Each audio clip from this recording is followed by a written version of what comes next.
everyone. Welcome to episode number 7 of Mrs. Bale's Book List, the podcast. Today we're going to be reviewing When Stars Are Scattered by Omar Mohammed and Victoria Jameson. Here we go.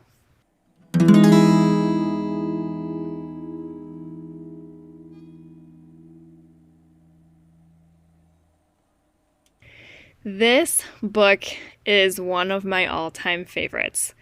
I never thought I'd be so fired up about a graphic novel, but this story is powerful. And the best part is it's a true story. One of the authors is the main character in the book. I started reading some graphic novels because I heard that some of the kids in my class were pretty into them. And I thought at first it would be a way of just cheating and getting around actually having to do much reading, since a graphic novel is mostly pictures. But I decided to read this and a couple other graphic novels just to see what the hype was all about. And I must say, I was pleasantly surprised at how engaged I was in the story itself. The pictures really do a good job of adding to the story. So give it some credit. It actually is a really great way to read a story. Omar is an 11-year-old boy living in a refugee camp in Kenya. Although refugee camps are supposed to be temporary, Omar and his mentally challenged younger brother Hassan are growing up there. They fled their war-torn home country of Somalia when Omar was only 4 years old, after being separated from their parents when their farm was attacked. Now the boys are raising themselves, with help from Fatuma, the elderly woman assigned to be their foster mother in the camp. As the story opens, readers get to see everyday life on the inside of a refugee camp. Omar has a new opportunity to start attending school, which is organized by the UN and taught by various adult refugees within the camp. In the camp, school is a precious gift that not every child gets to have, particularly the girls. Outside of the rigorous school hours, Omar has to do chores every day, like gathering water from the singular community pump, along with the rest of the camp, and washing his one pair of clothes. And through all of this, he and the rest of the children are frequently going hungry. Sometimes, despite being thankful that they are safe from the war in Somalia, the refugee camp can feel like a prison itself as they wait for their opportunity to leave.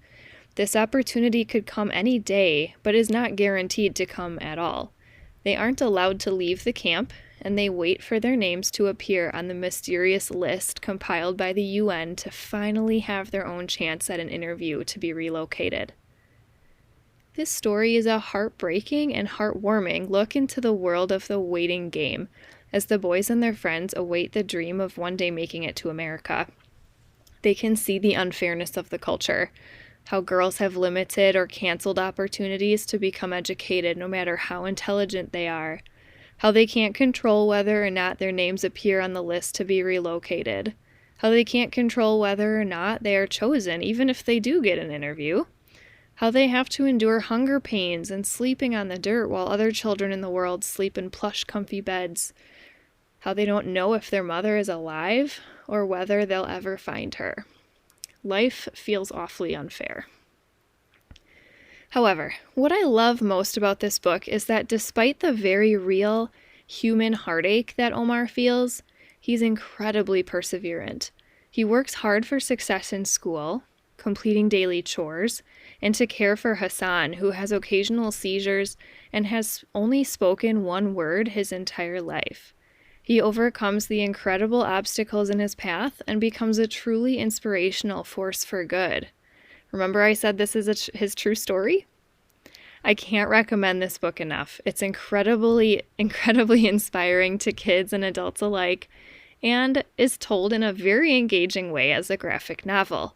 It's just delightful and so powerful. So go read it now. Here are your appropriateness factors. Language, there is no language issues in this book. Drug content. Some men in the camp chew cat leaves, Khat, which are said to help them forget things. Sexual content. There's nothing I would consider to be inappropriate sexual content, but just so you're aware, Omar does have a female friend within the refugee camp who, according to her cultural customs, is assigned by her parents to be married. And within her marriage, she gets pregnant and is expecting a child in the story. So just so you know, that's in there, but there's no sexual content that's inappropriate. And violence. Omar explains what happened to his family during the attack on his childhood farm in Somalia when his father was shot and killed, and he was separated from his mother. Take care and happy reading!